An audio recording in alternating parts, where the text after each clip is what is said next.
Hello student, स्वागत है आपका आपके चैनल द फाइट एग्जाम में। कोई भी एग्जाम को फाइट करने के लिए हमारे चैनल को जरूर सब्सक्राइब करिए।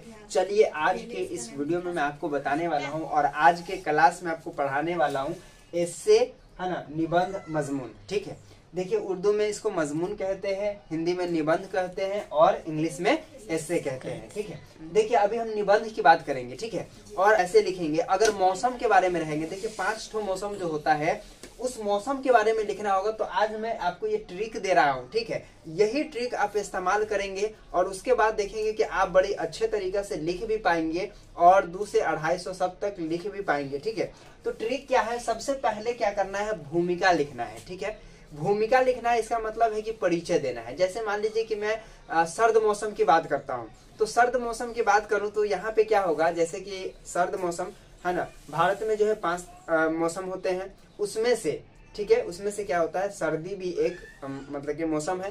कब से शुरू होता है? ये अक्टूबर से शुरू होते हैं, फरवरी मार्च तक रहता है। इस तरह से आपको बोलना है, तो परिचय लिख देना है। मौसम का महत्व क्या है, तो मौसम हमारे लिए कैसा है, हमको कैसे रहना चाहिए। वहाँ जैकेट पहनते हैं, जैसे अभी सर्द मौसम चल रहा है तो हम लोग जैकेट पहने हुए हैं, स्वेटर पहनते हैं, टोपी पहनते हैं, जूता पहनते हैं, चप्पल वगैरह वगैरह सारा चीज, तो उसके बारे में आपको बताना है। गर्मी के मौसम की अगर बात रहेगा तो गर्मी के मौसम में हम क्या करेंगे कि गर्मी के मौसम में धूप तेज रहता है, जिससे हमको बचना चाहिए, लू लग जाता है वगैरह वगैरह, बहुत तरह की बातें आ जाइए। उसके बाद लाभ लिखना है कि इस मौसम से लाभ क्या है। तो इस सर्द मौसम से लाभ ये है कि हम बाहर नहीं जाते हैं, घर में रहते हैं और घर के बहुत सारे काम हम घर पे रह करके कर सकते हैं। हमको पढ़ने में भी आसानी होती है। गर्मी में काफी कठिनाई परेशानी का सामना करना पड़ता है, जो कि ठंडा में बहुत इजी तरीके से हम पढ़ भी सकते हैं, स्टडी भी कर सकते हैं वगैरह वगैरह, बहुत तरह की बातें यहाँ आ जाएंगी।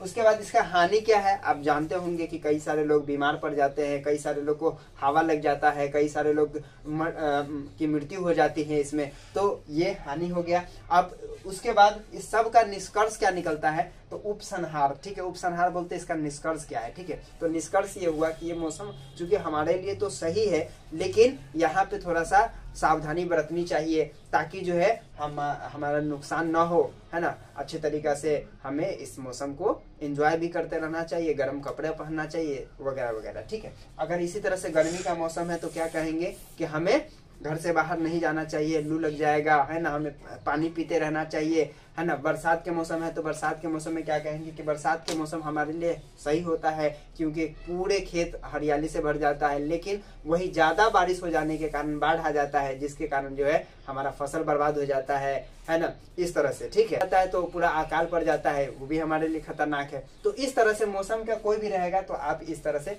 लिख करके आएंगे। ठीक है, बीच में आपको परिचय देना है, इसका मौसम का महत्व लिखना है, लाभ लिखना है, हानि लिखना है और उपसंहार लिखना है। बस इतना ही काम करके आपको आ जाना है। तो उम्मीद करता हूँ कि आपको समझ में आ गया होगा।